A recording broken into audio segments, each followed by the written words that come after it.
প্রমাণ আমি উদ্ধার করি। এখন বলছে যে কেউ কারোর পিছে ঘোরে না, না ওইটা সবাই যার যার কক্ষপথে। ওইটা প্রচলিত ধারাই চলছে। আমার এখানে ওই ধারায় আসে বহু জায়গার থেকে লোক আসছে, ডিসি, এসপি, ম্যাজিস্ট্রেট, তারপরে টিওনো, জাতিসংঘের থেকে লোক আসছে, সচিবালয় থেকে লোক আসছে, বিভিন্ন কলেজ ভার্সিটি থেকে লোক আসছে। যখনই যারা আসে ওই যে পৃথিবী ঘুরছে ওটাই মাথায় নিয়ে আসে। তা ওর উপরই প্রশ্ন, ওরা যখন প্রশ্ন করে তখন আমার এই মডেলে পৃথিবীর চারিদিকে সূর্য ঘোরানো এবং সূর্যের চারিদিকে পৃথিবী ঘোরানো, কোনটা ঘটলে কি হয় এটা যখন আমি ওদেরকে দেখাই তখন ওরা থেমে যায়। আচ্ছা, থেমে যাওয়ার পরে তখন আর কোনো কথা থাকে না, বাবা তুমি একটু ঘুরিয়ে দেখাও, একটু বুঝাও। তারপরে যখন নিজের ফান্ডে নিজেই পড়ছে, আটকাতে পারে না, তখন শেষ পর্যন্ত খুশি হয়ে ধন্যবাদ দিয়ে সাধুবাদ জানিয়ে তারা বিদায় নেয়, আবার আসবে, খোঁজ খবর নেবে এই বলে। কিন্তু পরে আর কেউ আসে না। তো এই যে বিভিন্ন টিভি চ্যানেল, ইউটিউব, এই তো প্রচার প্রচারণা, জাতীয় পত্রিকা, সাধারণ পত্রিকা ব্যাপকভাবে এত বছর ধরে প্রচার করছে। তো এখানে আমার আপনার কাছে আমাদের যিনি এমপি ছিলেন উনিও আসছেন, উনিও দেখছেন, ওনার কাছে আমি আবেদন আবদার করেছি। তো মানে 34 বছর তো অনেক কথা, সে কথা বলার সময় নেই, আপনি শোনারও সময় নেই।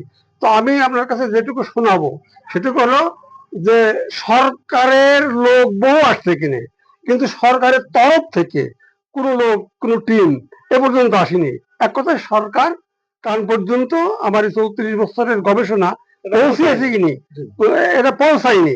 তো আপনার কাছে, আপনি নিজের মানুষ, আত্মার মানুষ, আপনাকে ওই যে মসজিদে আবুজার মৃত্যুতে আপনি গেছিলেন, আমি আপনাকে বলছিলাম, আপনি তখনই বলছিলেন তালিকাতে লোক পাঠাবো। আমি তখন বলছিলাম যে স্যার একটু পরে আপনাকে জানাবো। তারপরে তো আল্লাহ আপনাকে এই এত বড় করে ফেলেছে তার ইচ্ছায়, আমি সেই বড়টা পাইছি, তখন তো আর এটা পেতাম না, এখন আজকে যা পাচ্ছি। তো আপনার কাছে দাবি যে চাওয়া আমার তিনটে জিনিস। একটা হলো আমার এই গবেষণার খবরটা সারা বিশ্ব লোক জানে, সারা দেশের লোক জানে, সরকার জানে না, আমি সরকারকে জানালাম আপনার মাধ্যমে, এক। আর দুই হলো যে আমি আমার এই গবেষণা 3টা প্রতিষ্ঠানে নিয়ে যাব বলে আমি মনস্থ করেছি।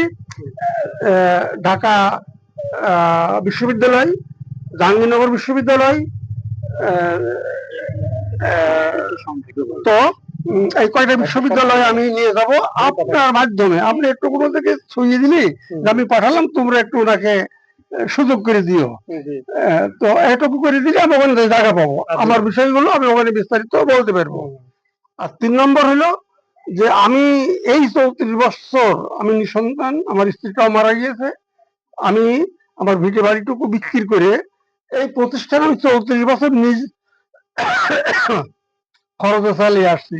এইটা চালাতে আমার ভিটে বাড়ি পর্যন্ত আমি বিক্রি করে দিয়েছি, দিয়া করে সরকারের ক্যানেলের পাশে যে খাস জমি থাকে একটুক করে ওই জায়গাটাকে একটু কুপি কাঁপিয়ে ওই জায়গায় দুটো টিন দিয়ে উন্নিশে আমি থাকি। তারপরও আমি যে সত্য দেখেছি এই সত্য বিশ্ববাসীকে দেখাতে চাই, দেশবাসীকে দেখাতে চাই, দেশবাসীর হাতে আমার এই সত্য অর্পণ করে আমি দুনিয়ার থেকে বিদায় নিতে চাই। এই দায়িত্বটা আমি